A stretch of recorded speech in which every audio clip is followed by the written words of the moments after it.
even started yet, and I don't know what to say, because I've not written anything down. I'm going to make it up as I go along. You probably all know by now that I'm Tom, Kellie's dad, proud dad. Also known by the name Tommy by some people, one or two in the room, and occasionally Thomas, but that's usually when I'm doing something wrong. Okay.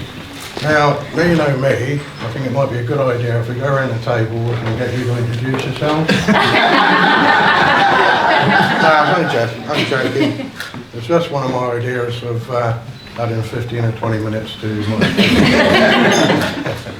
Right, obviously I'd like to welcome you all here, and thank you very much for your support for Kellie and Pete on their special day. It's brilliant, thank you very much. I'd also like to welcome Pete and his family to Clan Blake. The only downside I can see is our budget for birthdays and Christmases. Okay. Apart from that, everything else is good. Now, as I say, I'm not going to make a long speech, but I've been threatened by her indoors. If I don't tell the next little story, don't go home. All right? I'm going to take you back about 20 years. Much more Kellie talked out in her, I think it was a tube dress, wasn't it? Cobbled together by Mum. Turned up here on a school trip. And apparently there was really low mist, and the house was almost like it was floating on a cloud. And I think the little Kellie was quite all, wasn't you? It was, yeah. And when she got home, she said to her mum, when I grow up, I want to get married there. Now, I don't think there's any poetic license, and I think that's absolutely true. Now, as I say, I'm not going to bore you with a long speech. So before I sit down and hand you over to the pros, I'd like to propose a toast to the happy couple.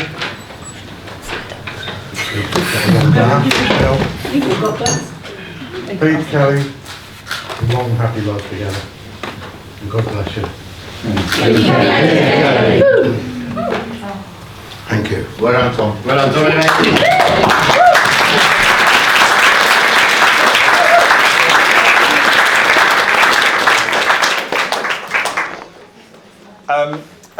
Good afternoon all. So, when I've been discussing my speech with Kellie over the last few months, I've been told very clearly my job is only to thank people. So, wanting to start, as we mean to go on, I'm going to do exactly as I am told. So,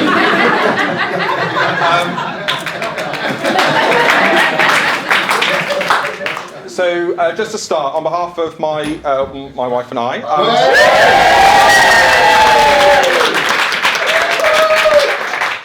I'd like to welcome you all to our special day, and thank you for joining us in this celebration of our love. We are thrilled that we have so many family and close friends here surrounding us today. Some have travelled far, some have travelled early, and for that we are truly honoured. We would like to thank you all for the gifts and also the generous contributions towards helping us turn our recently acquired house into our home, in which we can allow our family to grow. So thank you very much for that.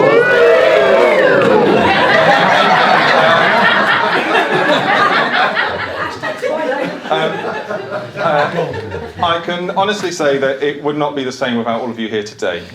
It would be a lot less stressful giving this speech if none of you were here today. I'd like to start out by thanking my parents, not just for their contribution to today, but also to their contribution for making me the man that stands here today. Mum, you've always been there with unconditional love and support, from listening when I needed a caring ear, supporting me through times of change and challenge, to making my lunches when I was 26 and packing me off to school. I'll always be thankful for you raising me as you have. And Dad and Michelle, round of applause from Mum.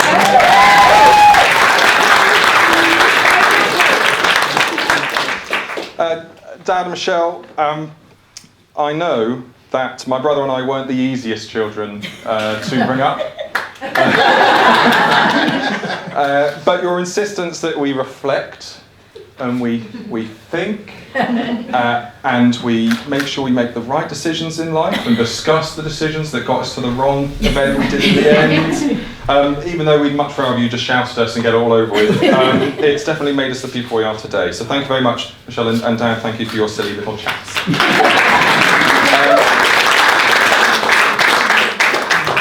I'd like to thank Tom, my father-in-law,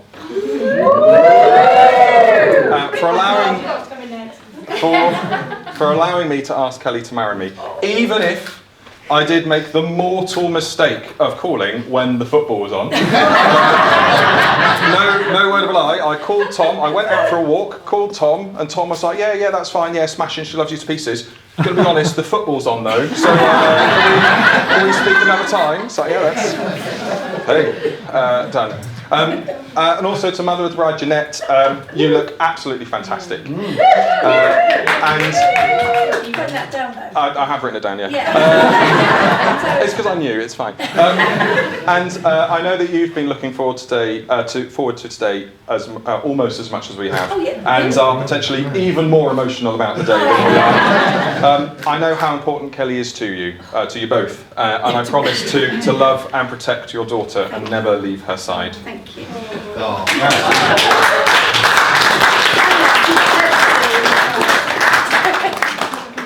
I'd also like to thank you both for your incredible gift of our honeymoon, which until about 2 hours ago we had no idea what it was.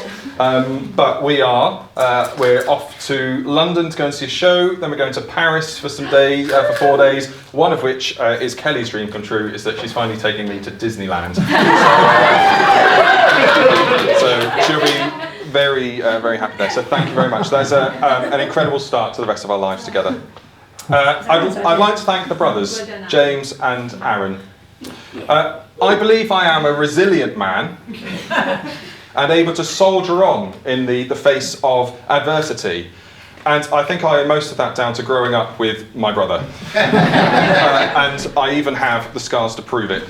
And I'm happy they're everywhere.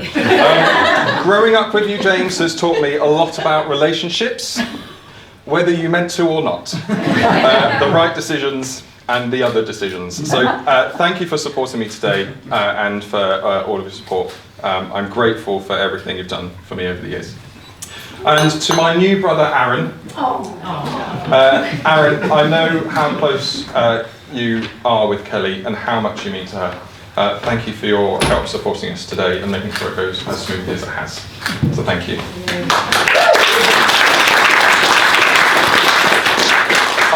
I'd like to thank the bridesmaids, Danny, Becky and Imi, for supporting Kelly throughout the build-up to the wedding and helping ensure that she has a wonderful day today. I'm sure everyone will agree that the three of you look absolutely fantastic. So could you please raise your glasses to the bridesmaids.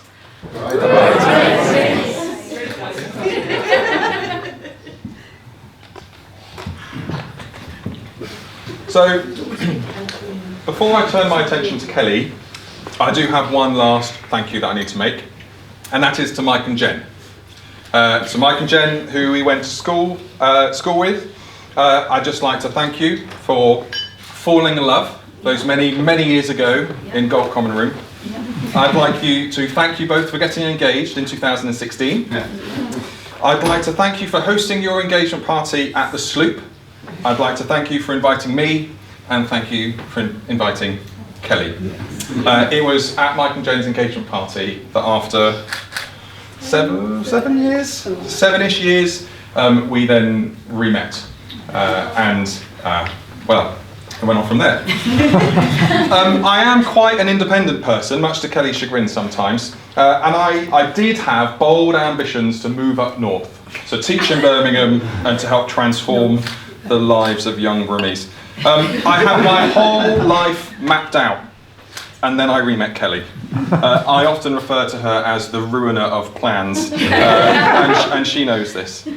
I remember how I felt when Kelly Blake from school walked into the Sloop on that night, in awe of what a beautiful young lady you had blossomed into, inspired by your confidence when hearing about your directing of It's No Time, and I've told you this subsequently, intimidated by the presence that you had in the room. You just looked amazing.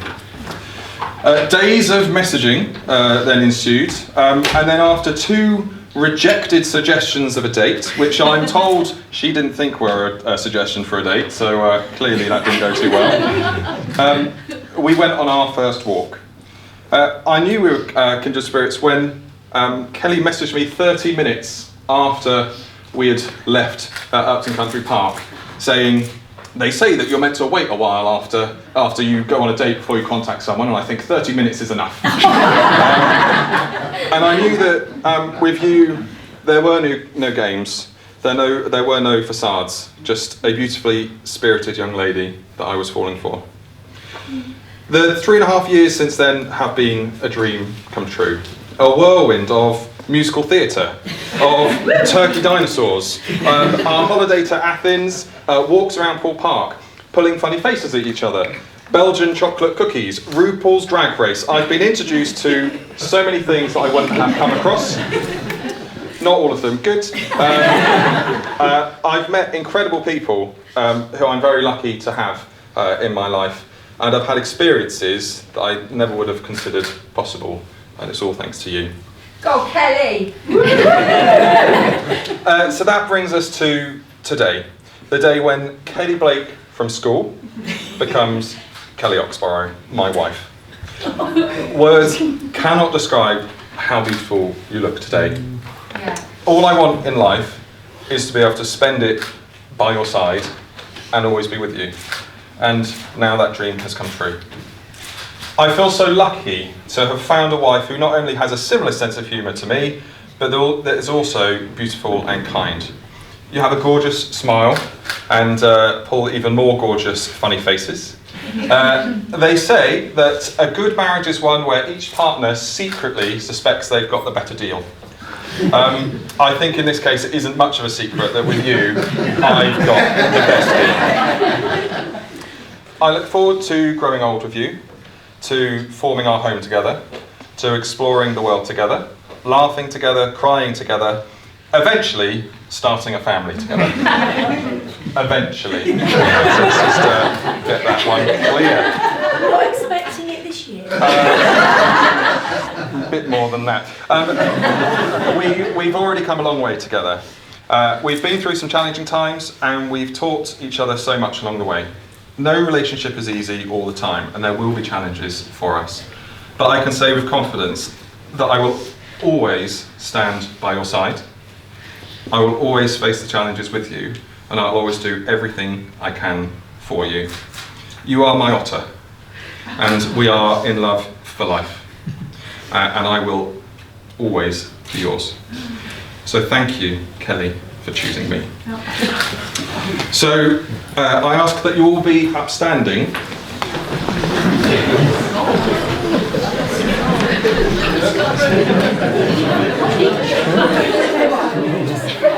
You can stay sat. You stay sat. You stay sat. I'd like you to raise a glass to my beautiful wife, Kellie.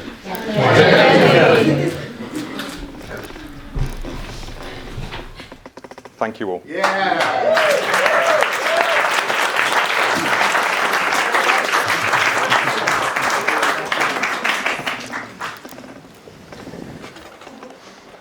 The same as Tom, my intention was not to have a super long speech and bore you anymore. Unfortunately, thanks to Peter's speech, it just made that even easier by reading out half of what I was going to say. So for anybody who doesn't know me, I'm James. I am Peter's brother, and you may be surprised to find I am actually the older of us two brothers. So firstly, Pete, thank you very much for asking me to be the best man. The first role of the best man is to organise the groom and make sure he gets to the church on time.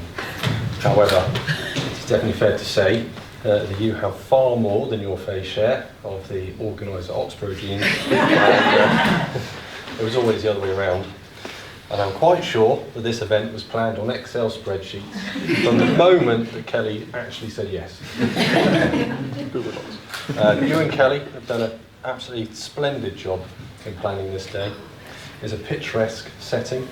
You even managed to book the sunshine, which was just fantastic for us to be wearing this beautiful attire.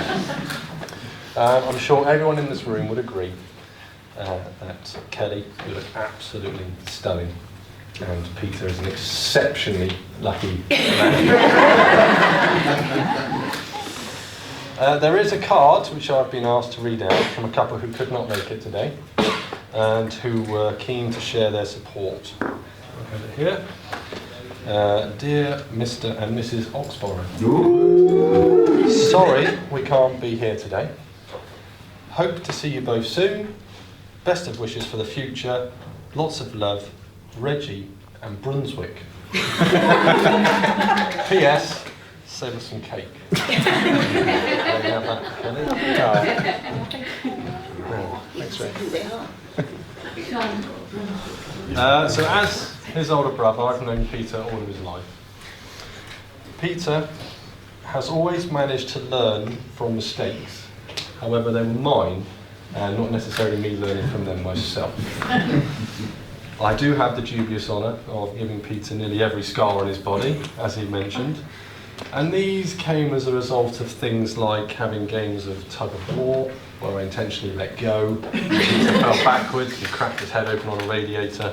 But also games we used to play, like throwing darts at each other across the street in the pitch black at night, just to see what would happen. And Mum reminded me this morning of the many burn marks that are all over her kitchen from the smoke grenades we tried to make one morning while she was at work. There were three of us growing up: Peter, myself, and our sister Imogen over there. I was known as Golden Boy, preferably from these two lovely ladies just here. Peter was known as Favourite Child. And our sister Imogen, we lovingly refer to as Lumphead.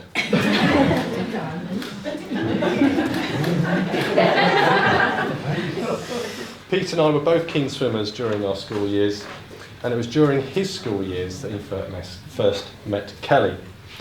Following school, Peter went to university to practice counting and became a teacher, which is a long way off his original aspirations as a child, as he's just remembered, which was of being a veterinary surgeon for teddy bears.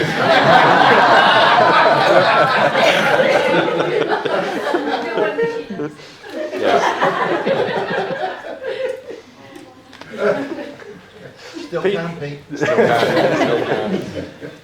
Peter and Kelly reconnected again after he finished at university and meeting at friend's engagement party. But following this, we did notice some changes in Peter. He started keeping food in his pockets. He didn't want to rock the boat, and he started wearing makeup.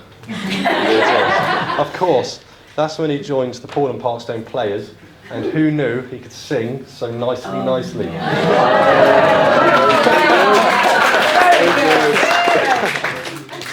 I do have to say, Pete, how lucky you are. Hey, what was that? Yes, I do have to say how lucky you are. As you'll be leaving here today with a wife who is warm, loving and caring. And Kelly, how lucky you are, because you'll be leaving here today with a beautiful dress and a bunch of flowers.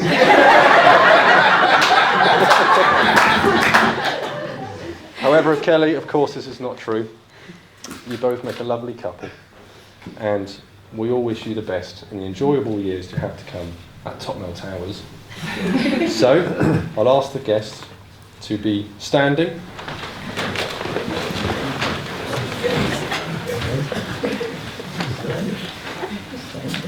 Firstly, because I forgot, we need to raise a toast to absent friends who could not make it. To absent friends. And secondly, we raise our toast to the bride and groom. Right.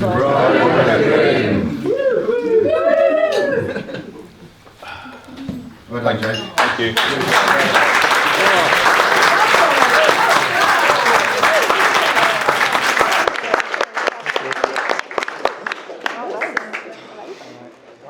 All right.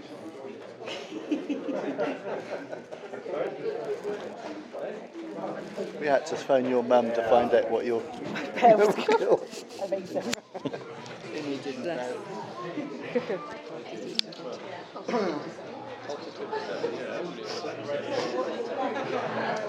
broken, Danny. Danny's broken. No more wine, Danny. No more wine.